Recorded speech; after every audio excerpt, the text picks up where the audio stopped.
Hey folks, welcome back to the Leeds Gamer. I've been racking my brain this weekend to decide what to talk about, aside from anything Leeds United related. And so I thought to myself, with the Championship getting towards the end of their season, not many games left now, I thought I'd have a look at it, see what's been going on. I've not been taking note of what's been happening in the Championship at all this season, because Leeds aren't in it, thankfully. And by all accounts, it looks as if we're not going to be in it at all next season either, as long as everything goes to plan. So let's have a look. It was confirmed that Coventry have secured promotion. I have nothing against Coventry City. I know that Matt and Sophie will be very happy right now, but I cannot stand their manager. He's still a twit and will always be a twit. But Coventry as a club, no issues with them. Bit like Leeds, bit like Nottingham Forest. You know, they were out of the Premier League for a very long time. This will be a new experience for some Coventry City fans, who will have only seen their club outside of the Premier League. But for the older fans that remember Coventry in the Premier League, when they had goalkeeper Steve Grizovic and Bobby Gould, I think was the other one. They had the two Moroccan players, Hadji and Chipo.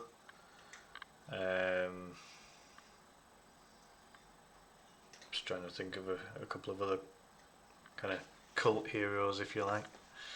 I think they might have had Hedman in goal as well a bit later on. I think Hedman replaced Grizovic as the main man between the sticks. So yeah, you know, they've had a handful of players that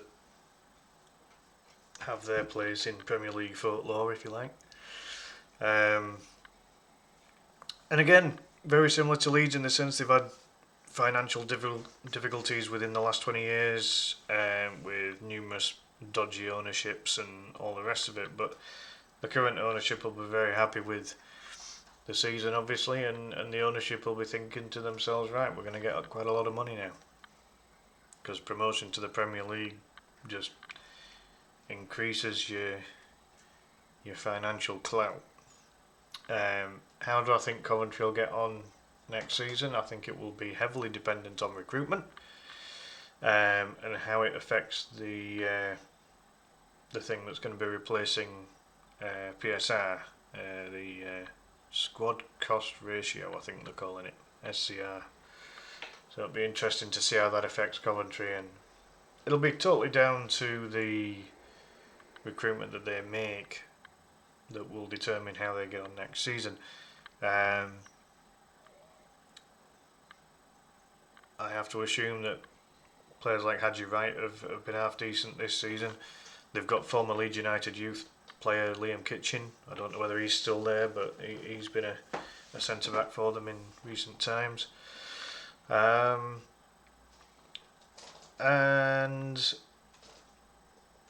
yeah, you know, they've had a very good season. When, you know, by all accounts, when you look at it all, it's not going to be the kind of points tallies that Leeds and Burnley were able to achieve last season. Far from it, to be honest. A considerably lower points scoring situation at the top of the table. Coventry, with 3 games remaining, are currently on 86. So they're not going to be hitting the 100. They'll still be in the 90s, as long as they don't lose any of the remaining games. They should get over the 90-point mark quite comfortably. But remember, Leeds finished 3rd with 90 points 2 seasons ago. So you know, it's yeah, when you look at it all, it's a relatively low bar in comparison. So who's going to join Coventry then? Ben Bloom's team, Ipswich. They're obviously in a good position at the moment. But for any fan that might want to see non-parachute payment teams go up, Coventry are one of them. Well, Millwall are within touching distance. They played a game more than Ipswich, but currently find themselves in the dizzy heights of third. You've then got another parachute team in Southampton, but then you've got another non-parachute team in Middlesbrough who have dropped like a stone, from what I've been told. That they were up in second not that long ago, and now look at them.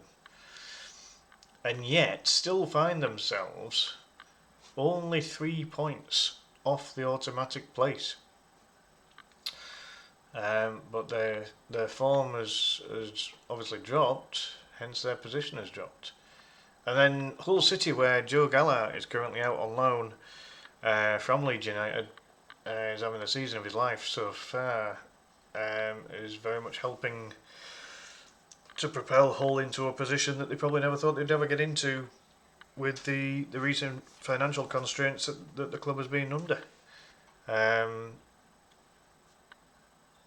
You have to say that it's probably likely that the top five will be the top five in some capacity, and that it could all be down for that sixth place.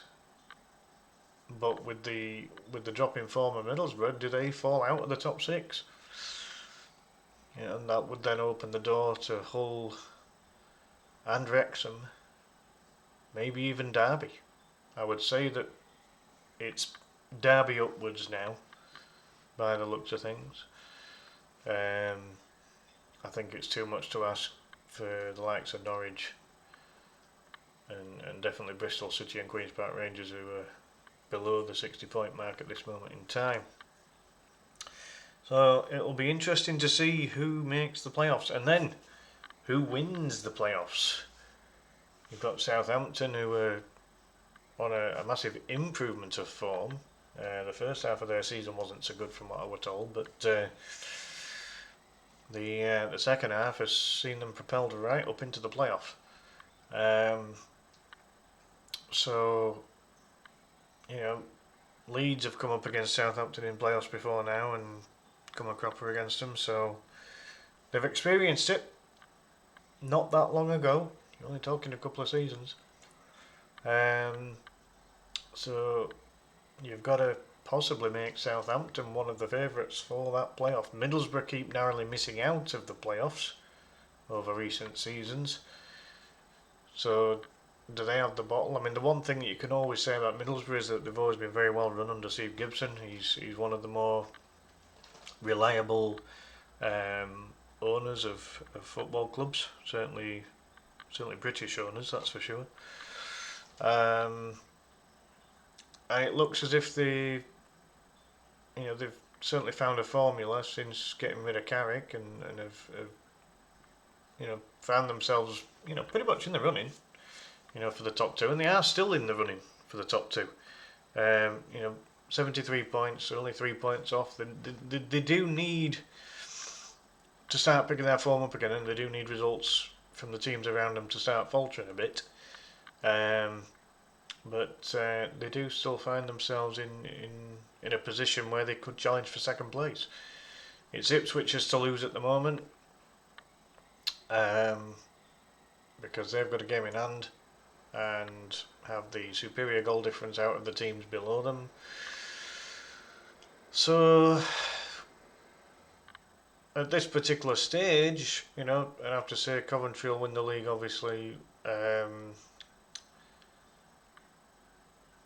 then probably have to go Ipswich.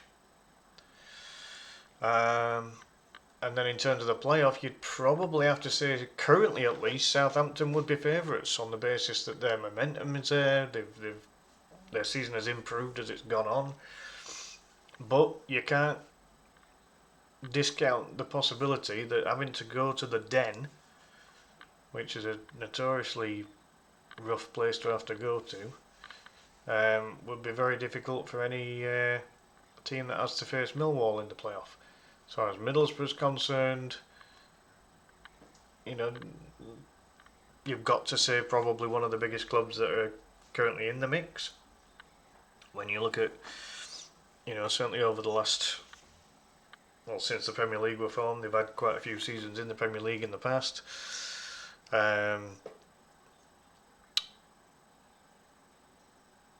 Hull, Hull keep defying the odds, don't they? Really, in terms of what everything they've been up against over the last couple of seasons. But after Middlesbrough, look at them goal differences. They're not as good, and that's the difficulty for those teams. From Hull, Wrexham, and Derby. Their goal differences aren't anywhere near. I mean, all right, they're quite close to Millwall's, but Millwall's got more points on the board. It's that simple. So if I was to throw a shout in for potential winners of the playoff, I'd probably have to go Southampton. It's a bit of a boring selection saying that I think that Ipswich and Southampton are going to go straight back up again. I'd like to see 3 teams go up that haven't been up for a while, or haven't even been up at all.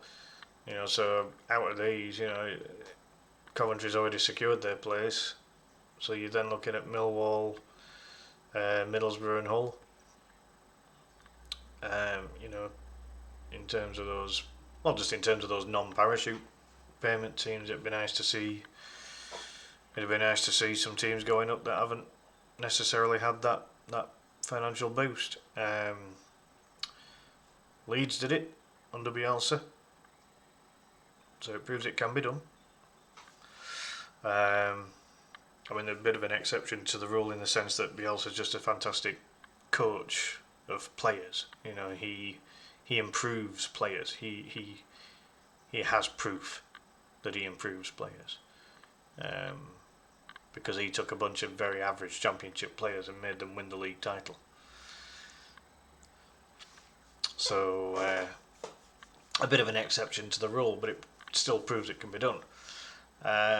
So yeah, that's my take on the top half. Let's have a look at the bottom half. Relegation. Sheffield Wednesday were confirmed years ago.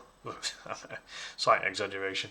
But they were confirmed to be relegated almost from the start. As soon as all the points deductions were confirmed and all of that stuff. It's just a mess at Sheffield Wednesday, isn't it? Even if they didn't have any points deductions against them whatsoever, one win all season. They've had a number of draws, but it's still a terrible total of points that they've accumulated so far, even without the deductions. I just hope for their sake that they can finish on at least 1 point. Because at that in that situation, then you're not going to go down as being. It'll go down as being terrible, whichever way you look at it. But you don't want to have the title of going down with a minus score at the end of the season. Leeds suffered it with points deductions, and it were dreadful. And without the points deductions, I don't even think we'd get relegated, if I remember right. It's such a long time ago now, I can barely remember. But it's a rebuilding process for Sheffield Wednesday. The fact that Barry Bannon ended up having enough and he ended up leaving, that's all that leadership just goes out the window. And even at his age, he was one player that could create things and a good set piece taker. You lose that, and obviously they drafted in former Leeds United captain Liam Cooper, who's been there and done it all at Championship level. But Liam, Coops, with all due respect to him, he was at Leeds for a decade. He's going to be past his best, but you can't discount that experience that he's going to bring to what is otherwise a very young squad, for the most part. So definitely a rebuilding process. I don't know whether Liam Cooper will stick with him in League One. I know that Coops wants to become a director of football. I think he's studying the relevant degree course to become one. So you know that'll be an interesting career path for him. Without a shadow of a doubt. I mean, he said that he wants to become director of football at Leeds, which would be very interesting. Um, But yeah, I mean, you can't legislate for such a terrible goal difference, can you? Even if you look at all the other goal differences around you, minus 57 is diabolical. 83 goals conceded. That's it's virtually 2 goals conceded every game, isn't it? Which you just you can't stay in any division when you concede 2 goals a game, can you? Um, and to only be scoring, approximately half a goal a game, even though that's impossible. But in terms of the actual, numerical figures of it, it's yeah, you've got no chance. Be interesting to see whether Henrik Pedersen stays on as manager. Um, he's had to just battle through what has been an absolutely dreadful situation. I mean, if drop into League One, it might be a case that they can rebuild, and maybe Pedersen can bring his own players in and maybe try and build a squad that may be capable of doing something. But I mean, the way things are at the moment, Sheffield Wednesday could be favourites to have, a relegation in League One down to League Two. Which for a club of Sheffield Wednesday's size would be quite damaging. It'd be reminiscent of Bradford City going down to League Two for so long and things like that. Clubs with big stadiums and a good fan base, good fan support in that sense, and a little bit of history behind them. Yeah, looks pretty bad for the Owls. But look who might be joining them. Leicester City, former Premier League winners. Leicester City. They are in a real bad state right now. Now they've had a very small points deduction in comparison to Wednesday. But they are not looking good. Now, without the points deduction, Leicester probably would be a little bit higher. Not by much, though. I think they got deducted 6, so they'd be on 47, which would mean that they would still be in the relegation zone. Now, they've got 3 games remaining, so 9 points. That would give them 50 points. There is still a slim possibility that Leicester could get themselves out of this mess. However, it looks very much like Oxford are going to go down, because they're in a bit of a mess as well. Blackburn. So the only possibility here for Oxford is if they can start picking up points. They need to get a couple of wins out of the 3 games remaining, and they have to hope that Blackburn Rovers mess up. Now, could you imagine a season where 2 former Premier League winning clubs get relegated down to League One at the same time? Just imagine that. Now, in terms of ownership, this is the other thing as well, isn't it?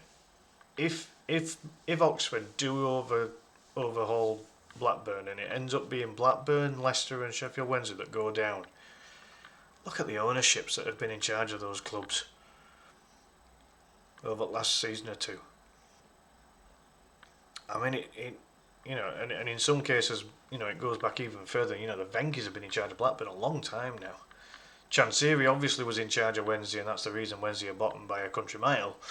And thankfully for them, he's gone. Leicester, bit of a different situation with them to an extent. They went through a obvious tragedy a few years ago, didn't they? But ultimately, yeah, I mean, if Oxford can overhaul Blackburn, wow, it would be almost as big a talk. Like, obviously the big talk at the bottom of the table is obviously what Wednesday have been through. But imagine, some of the back pages of the newspapers when the results are all said and done. and it shows Blackburn Rovers and Leicester City getting relegated. And since the formation of the Premier League, both Blackburn and Leicester have done something that the majority of clubs haven't done, and that's win the thing. And both could go down to League One at the same time? Wow. That is still a possibility. And the advantage for Oxford is that they do have a game in hand over Blackburn, but Blackburn do have a 4-point cushion. The goal difference is very similar, which again goes in Oxford's favour in a sense that they're only having to overhaul one goal. And even in this, like again in the actual scoring and conceding departments, 2 goal difference and a 1 goal difference. Very, very close. So this they've got the same number of losses as well, only a 1 draw difference, and a difference of a couple of wins. It's incredibly close, and even West Brom to a lesser extent aren't out of it yet, and they're still on 49. I think 50 might be enough, but you might need a little more. And remember that Birmingham went down on 50 points a couple of seasons ago. So, yeah, I don't know.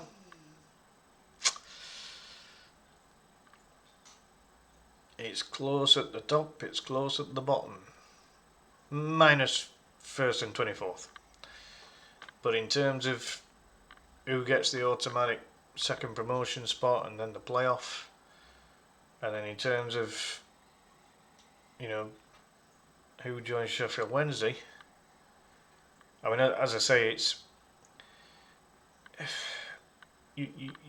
Leicester need a bit of a miracle because they've got to win all 3 remaining games and hope that Oxford and Blackburn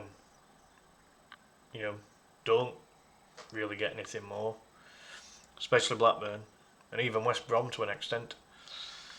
And as I say, I think Charlton are probably safe, but for Charlton and Portsmouth, they're probably thinking, right, we need to maybe get to the point solid that Stoke are on. 55 points, and you're definitely not going down. But again, the magic numbers have always been traditionally, 50 in the 24 team leagues and 40 in the 20 team leagues. There or thereabouts. Obviously, teams have survived on less in the past, but by all accounts, if you get to either 40 in the Premier League or 50 in Championship, League 1 or League 2, you kind of think to yourself that you're probably going to be okay. So this is going to be tight. This is going to go down to the wire, I think. Leicester have to win all 3 games remaining for them and hope that Blackburn and West Brom both cock up. I don't see that happening. Still quite difficult for Oxford as well. But the disadvantage for Blackburn is they've played that extra game. So yeah, well, we'll see what happens, folks. But it could be a tense ending to the Championship season. Let's see what happens with it. And yeah, nothing's the only 2 things confirmed so far is that Coventry City are going up and Sheffield Wednesday are going down. But who joins those 2 teams in those 2 directions? That's what we're going to find out over the next 2 to 3 games, depending on how many get. Well, in fact, actually, Ipswich have got a game in hand. Yeah, so over the next. Well, how long does this stuff go on for? Because bearing in mind the playoff, so I can feel a sneeze coming on. The playoff still has to be done as well, of course. But I'll leave it there, folks. Put your thoughts in the comments down below. Who do you think's going up? Who do you think's going down? And aside from the obvious of Coventry and Sheffield Wednesday, do please hit the like button and the hype button. Do please subscribe to the channel if you haven't already, and also hit the notification bell so you don't miss any future content. In the meantime, have a good one, folks. See you next time. Bye for now.